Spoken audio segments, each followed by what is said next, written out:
देश का कभी दलित पिटता है। पहले मुसलमानों की चूड़ी टाइट की गई, फिर दलितों की चूड़ी टाइट की गई, फिर किसानों की चूड़ी टाइट की गई। कुल मिलाकर के ये 12-13% लोग जो हैं ये वारी वारी से सबकी चूड़ी टाइट कर रहे हैं। मैं सब लोगों से कहता हूँ भाई इकट्ठे हो जाओ, आपके इनकी चूड़ी टाइट कर दो। एक ब्राह्मण, एक शुक्ला जी जो है वो उसका गाय का बलात्कार करता है कानपुर में, और एक तरफ अगर कोई मुस्लिम भाई गाय की पूंछ हाथ में पकड़ ले तो उसके साथ में लिंचिंग कर दी जाती है। लेकिन इस देश के अंदर महिलाओं को नंगा करके रोड पर घुमाया जाता हो, देश की आधी आबादी को अपमानित किया जाता हो, संविधान की को धज्जी कर दिया जाता हो, मनुस्मृति को लागू किया जाता हो, और देश का प्रधानमंत्री मुंह में दही जमा करके बैठा रहता हो, तो ऐसे प्रधानमंत्री को तुरंत तत्काल प्रभाव से इस्तीफा देना चाहिए। और बेटियों को नोचा जा रहा है और उनका वीडियो बना करके वायरल किया जा रहा है। ये लोग साबित क्या करना चाहते हैं? कभी दलितों को क्या नाम है थूक कर चटवाया जाता है, कभी यादव को थूक करके चटवाया जाता है, कभी वीडियो बना करके वायरल किया जाता है, कभी बहन बेटी को छेड़ करके वीडियो बना करके वायरल किया जाता है। देश में बीजेपी की सरकार है, 56 इंच का सीना प्रधानमंत्री जी का, और उस 56 इंच के सीना के सामने जिनको कहा जाता ना झुकेंगे ना रुकेंगे, आज उनके सामने बहन बेटियों को निर्वस्त्र किया जाता हो, रोड पर घुमाया जाता हो, और एसटी समाज की महिलाएं, अनुसूचित जनजाति में आदिवासी समाज की महिलाएं, उनको अपमानित किया जाता हो, और देश में उत्तर भारत में धर्म की अफीम पिला करके राज करने की कोशिश की जा रही हो। ये ज्यादा दिन चलने वाला नहीं है। इस देश के अंदर प्रधानमंत्री राष्ट्रपति आदिवासी समाज की महिला बनती है। अगर द्रौपदी मुर्मू देश के मंदिर में जाती है तो उनको बाहर खड़े होकर पूजा करनी पड़ती है, और देश के राष्ट्रपति रामनाथ कोविंद पूजा करने के लिए जाते हैं तो उनको सीढ़ी पर पूजा करनी पड़ती है। ये बात समझनी चाहिए। पहले तो इस देश के अंदर औरत होना गुनाह है, और औरत में भी अगर आदिवासी है, शेड्यूल कास्ट है, शेड्यूल ट्राइब है, ओबीसी है, तो ये डबल गुनाह है। इस देश का जातिवादी ढांचा, इस देश का पुरुष प्रधान जो समाज है, वो इस देश के अंदर महिला को कभी भी मान सम्मान नहीं देता। मैं पुनः कहता हूँ कि इस देश की महिला को मांग करनी चाहिए कि हमको मंदिरों में मत पूजो, 9 दिन हमारी पूजा मत करो, हमारा कोई क्या नाम आप जागरण मत करो देवी के नाम पर, हमें हमारे संवैधानिक राइट्स दो, हमें इस देश के अंदर रहने के लिए हमारे जो मूल अधिकार है वो हमें मिलने चाहिए। ब्राह्मण मंत्री मंदिर के अंदर है और आदिवासी महिला जो देश की राष्ट्रपति वो बाहर से पूजा कर रही है। जाति है कि कभी जाति नहीं, महिला होना गुनाह है, शूद्र होना गुनाह है, दलित होना गुनाह है, आदिवासी मूल निवासी होना गुनाह है। और ये इस देश के अंदर जो चतुर चालाक चंड पोंगे पंडित जो बैठे हैं, पंडे बैठे हैं, वो इस षड्यंत्र को बनाए रखना चाहते हैं, क्योंकि इस आधार पर उनको मान सम्मान मिल रहा है। Subscribe now and press the bell icon. Never miss an update. लेकिन वो बेटी बचाओ और बेटी पढ़ाओ के बजाय बेटी पटाओ वाला काम चल रहा है, और पटाओ के साथ साथ अब जो है वो नंगा करके रोड पर जो नंगा नाच किया जा रहा है, ये शर्मनाक है। देश के प्रधानमंत्री नरेंद्र मोदी को जवाब देना चाहिए, और मैं तो कह रहा हूँ जवाब नहीं देना चाहिए, इस्तीफा देना चाहिए। जिस देश के अंदर महिलाओं को नंगा करके रोड पर घुमाया जाता हो, देश की आधी आबादी को अपमानित किया जाता हो, संविधान की को धज्जी कर दिया जाता हो, मनुस्मृति को लागू किया जाता हो, और देश का प्रधानमंत्री मुंह में दही जमा करके बैठा रहता हो, तो ऐसे प्रधानमंत्री को तुरंत तत्काल प्रभाव से इस्तीफा देना चाहिए। और जो विपक्ष की भूमिका में पार्टी है, उनकी जिम्मेदारी जाती है कि वो विपक्ष जो है वो अपनी महत्वपूर्ण जिम्मेदारी निभाते हुए सरकार को इस मुद्दे पर घेरे। सर क्या लगता है कि पुरानी वीडियो नहीं आता तो वायरल कर रहा है, विपक्ष पर तो यह आरोप लगाए जा रहे हैं? नहीं, अगर ये कह रहे हैं कि वीडियो पुराना है तो कब का पुराना है? महिलाएं हैं, मणिपुर की हैं, रोड पर उनके साथ शोषण अत्याचार हो रहा है। जिस प्रकार से जल्लाद नोचते हैं, इस प्रकार बहन बेटियों को नोचा जा रहा है और उनका वीडियो बना करके वायरल किया जा रहा है। ये लोग साबित क्या करना चाहते हैं? कभी दलितों को क्या नाम है थूक कर चटवाया जाता है, कभी यादव को थूक करके चटवाया जाता है, कभी वीडियो बना करके वायरल किया जाता है, कभी बहन बेटी को छेड़ करके वीडियो बना करके वायरल किया जाता है।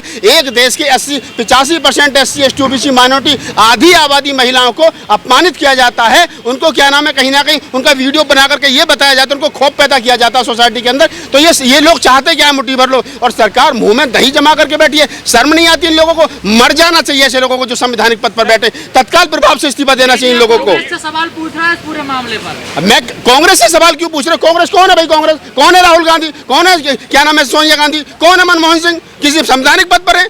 अरे अपनी पार्टी चला रहे हैं, विपक्षी भूमिका निभा रहे हैं, वो भी ईमानदारी से अगर उनको वो नहीं कर पा रहे तो उनसे सवाल पूछना चाहिए। लेकिन मैं कह रहा हूं कि बीजेपी की सरकार मणिपुर में है, देश में बीजेपी की सरकार है, 56 इंच का सीना प्रधानमंत्री जी का, और उस 56 इंच के सीना के सामने जिनको कहा जाता ना झुकेंगे ना रुकेंगे, आज उनके सामने बहन बेटियों को निर्वस्त्र किया जाता हो, रोड पर घुमाया जाता हो, और ST समाज की महिलाएं, अनुसूचित जनजाति में आदिवासी समाज की महिलाएं, उनको अपमानित किया जाता हो, और देश में उत्तर भारत में धर्म की अफीम पिला करके राज करने की कोशिश की जा रही हो। ये ज्यादा दिन चलने वाला नहीं है। इस देश के क्या दुखी होने से क्या हो रहा है? मुख्यमंत्री उनका है, करें ना बर्खास्त, क्यों नहीं राष्ट्रपति शासन लगाते हो? वहां राष्ट्रपति शासन लगाना चाहिए ना। ये कह देने से कि मैं बहुत दुखी हूँ, मेरे दलित भाइयों को मत मारो, मुझे मार लो, ये ड्रामा बहुत लंबे समय से चल रहा है, आगे नहीं चलेगा। अब इस देश का कभी दलित पिटता है, पहले मुसलमानों की चूड़ी टाइट की गई, फिर दलितों की चूड़ी टाइट की गई, फिर किसानों की चूड़ी टाइट की गई। कुल मिलाकर के ये 12-13% लोग जो हैं ये वारी वारी से सबकी चूड़ी टाइट कर रहे हैं। मैं सब लोगों से कहता हूँ भाई इकट्ठे हो जाओ, आपके इनकी चूड़ी टाइट कर दो। बयान भी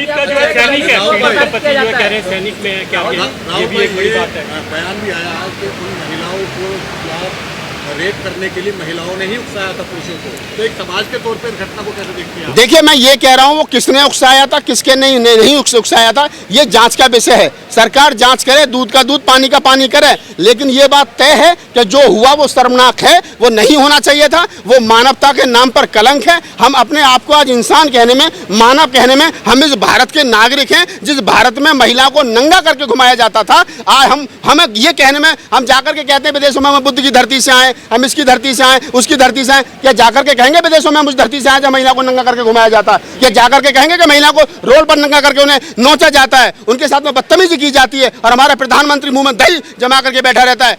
तो ये शर्मनाक है। लेकिन नागपाल जी, दुर्गा पूजा में मिट्टी की महिला को साड़ी पहनाई जाती है, 9 दिन पूजा की जाती है, उसी ये जो ढोंग है ना पूजा वाला, सबसे पहले ये बंद होना चाहिए। इस देश की आधी आबादी महिलाओं को अपने अधिकारों के लिए लड़ना चाहिए। उन्हें कहना चाहिए हमें नहीं पूजना भैया, हमारी पूजा बंद करो, हमारी मंदिरों में मूर्तियां मत रखो, हमारी 9 दिन पूजा मत करो, हमें मान सम्मान दो, बराबरी दो, संवैधानिक राइट्स दो, हमें बराबरी में प्रॉपर्टी में बराबरी का हिस्सा दो, बेटों के बराबर हमें समझा जाए। हम हैं क्योंकि हम इस देश की आधी आबादी हैं। जिस दिन इस देश की महिलाएं ये मांग करेंगी तो मैं कहता हूं कि निश्चित रूप से शोषण अत्याचार रुकेगा। यदि ये महिला आदिवासी को प्रताड़ित किया जाता है, लेकिन दलित आदिवासी जो है हिंदू मुस्लिम का जब काट खोला जाता है तो उसको मतलब भाजपा को सपोर्ट करते हैं। देखिए, ये समझ लीजिए आप, जब इस देश के अंदर जाति का कार्ड खेला जाएगा, जब इस देश के अंदर SC ST OBC का कार्ड खेला जाएगा, इस देश के अंदर दामनी देश की बेटी बन जाती है, हिंदुस्तान की बेटी बन जाती है, क्योंकि वो सबर समाज से आती है। इस देश के अंदर मनीषा वाल्मीकि के नाम के अगर वाल्मीकि लगता ही वो देश की बेटी नहीं बनती है, वो सिर्फ शेड्यूल कास्ट की बेटी रह जाती है, और उसमें भी खासतौर से वाल्मीकि और भंगी समाज की बेटी रह जाती है।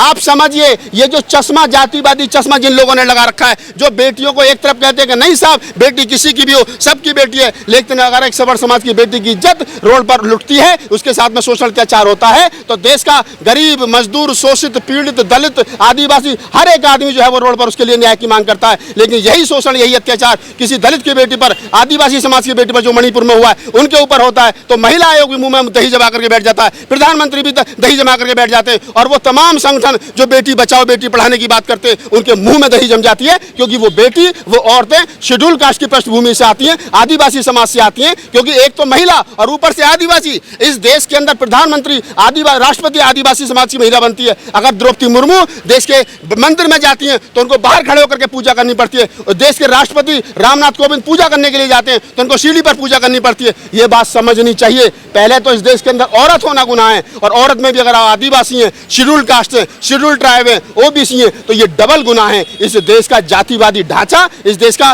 पुरुष प्रधान जो समाज है, वो इस देश के अंदर महिला को कभी भी मान सम्मान नहीं देता। मैं पुनः कहता हूं कि इस देश की महिलाओं को मांग करनी चाहिए कि हमको मंदिरों में मत पूजो, 9 दिन हमारी पूजा मत करो, हमारा कोई क्या नाम, आप जागरण मत करो देवी के नाम पर, हमें हमारे संवैधानिक राइट्स दो, हमें इस देश के अंदर रहने के लिए हमारे जो मूल अधिकार है वो हमें मिलने चाहिए। तो राष्ट्रपति बना दिया, यही तो कहते हैं। हाँ, तो राष्ट्रपति बनने के बाद जाति कहाँ गई? अगर द्रौपदी मुर्मू को राष्ट्रपति बना दिया गया तो उससे पहले शुद्धिकरण हुआ, उसके बाद जब वो मंदिर गई तो उनको मंदिर में नहीं घुसने दिया गया, बाहर से पूजा की गई। ब्राह्मण मंत्री मंदिर के अंदर है और आदिवासी महिला जो देश की राष्ट्रपति वो बाहर से पूजा कर रही है। जाति है कि कभी जाति नहीं, महिला होना गुनाह है, शूद्र होना गुनाह है, दलित होना गुनाह है, आदिवासी मूल निवासी होना गुनाह है। और ये इस देश के अंदर जो चतुर चालाक चंड पोंगे पंडित जो बैठे हैं, पंडे बैठे हैं, वो इस षड्यंत्र को बनाए रखना चाहते हैं, क्योंकि इस आधार पर उनको मान सम्मान मिल रहा है। लेकिन नागपाल जी, हमारे देश में गाय ज्यादा सुरक्षित है या महिला ज्यादा सुरक्षित है? गाय ज्यादा सुरक्षित है, और अब तो गाय भी सुरक्षित नहीं है। पिछले दिनों आपने कानपुर में देखा एक पंडित जी किस प्रकार से गाय का शोषण अत्याचार कर रहे थे, उन पर 377 में मुकदमा दर्ज हुआ। तो गाय भी कहाँ सुरक्षित है? इस देश के अंदर कोई सुरक्षित नहीं है, सिर्फ एक जाति सुरक्षित है जिसका नाम है ब्राह्मण, वो सुरक्षित है केवल। जातिवाद फैला रहे हैं आप। हम जाति, क्या मतलब है ब्राह्मण कहने का? और क्या कहें? पंडित जी कहें, पंडित जी कहें, द्विवेदी त्रिवेदी शुक्ला जी मिश्रा जी पांडे जी कहें, क्या कहें? बताओ ना। एक ब्राह्मण, एक शुक्ला जी जो है वो उसका गाय का बलात्कार करता है कानपुर में, और एक तरफ अगर कोई मुस्लिम भाई गाय की पूंछ हाथ में पकड़ ले तो उसके साथ में लिंचिंग कर दी जाती है। लेकिन इन्हीं का आदमी गाय का बलात्कार करता है, एक आदमी टूट तक नहीं करता। क्यों? क्योंकि इनका आदमी कुछ भी कर दे 100 खून माफे, और दूसरा SC ST OBC समाज का आदमी कोई कुछ कर दे उसके साथ लिंचिंग कर दी जाएगी, उसे मार दिया जाएगा। दलितों को सबसे ज्यादा मुसलमानों से खतरा है या फिर मनवादी सोच वाले से? दलितों को सबसे ज्यादा खतरा इस देश के अंदर गैर संवैधानिक लोगों से है, जो संविधान को नहीं मानते। मानते, यानी बराबरी को नहीं मानते, समता को नहीं मानते, मानवता भाईचारे को नहीं मानते, उनसे सबसे ज्यादा खतरा है। वो मनुवादी हैं, वो गैर जातिवादी है, वो जातिवादी गुंडे हैं, वो कोई भी हैं। जो आदमी, मैं जाति की बात नहीं करता, कोई आदमी ब्राह्मण कुल में पैदा होकर के अच्छा हो सकता है। डॉक्टर अंबेडकर के बहुत सारी साथी ब्राह्मण थे, बाबा साहब की पत्नी ब्राह्मण थी, बाबा साहब डॉक्टर अंबेडकर के साथी बदन तनन कौशल्या, राहुल क्या नाम है जो थे वो राहुल शंकराचार्य, वो थे क्या नाम था उनका, राहुल साकृत्यान, वो ब्राह्मण थे। तो ऐसा नहीं है कि ब्राह्मण बुरा, लेकिन कुल मिलाकर के ब्राह्मण चलेगा वही टाइपराइटर की तरह, लगा दबाव कहीं से लगेगा वहीं जाकर के, उसका टारगेट वही होता है, ये ध्यान रखना।